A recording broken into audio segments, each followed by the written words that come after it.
नाशिकमध्ये अपघात झालेला आहे आणि त्यामध्ये मुलांचा लहान मुलांचा 6 मुलांचे अतिशय दुर्दैवी घटना आहे।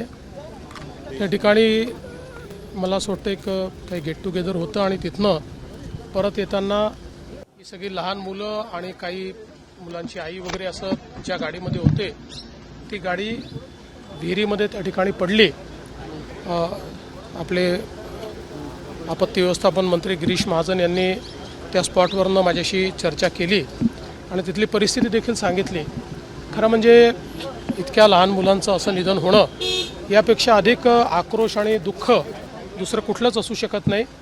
ती जी विहीर आहे त्याला अतिशय छोटा कठडा होता आणि ती कुठेतरी मध्यभागी अशा प्रकारे ती विहीर होती आणि त्यामुळे ही घटना घडल्याचं प्रथम दर्शनी त्या ठिकाणी लक्षात येत आहे।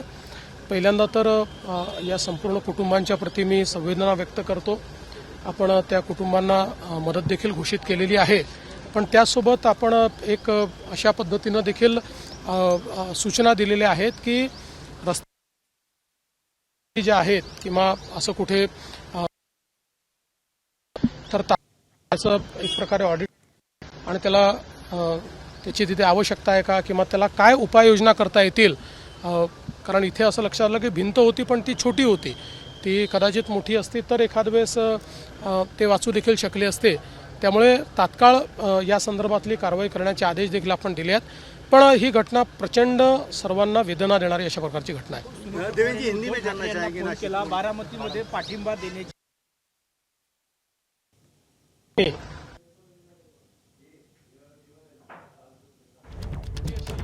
नाशिकच्या दिंडोरीमध्ये झालेल्या अपघातावरती मुख्यमंत्री देवेंद्र फडणवीस बोलत होते। दिंडोरी विहीर दुर्घटना ही अत्यंत दुर्दैवी आहे असं मुख्यमंत्र्यांनी म्हटलं। साजेशी अशा पद्धतीनं ही परिस्थिती होईल। यापूर्वीही अनेक वेळा महाराष्ट्राने बिनविरोध पोटनिवडणुका केलेल्या आहेत।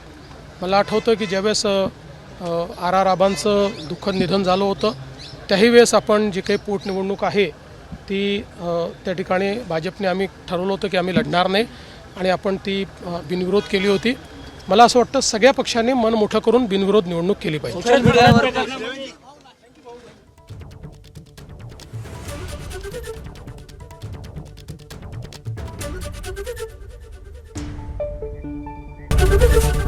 ABP माझा, उघडा डोळे बघा नीट।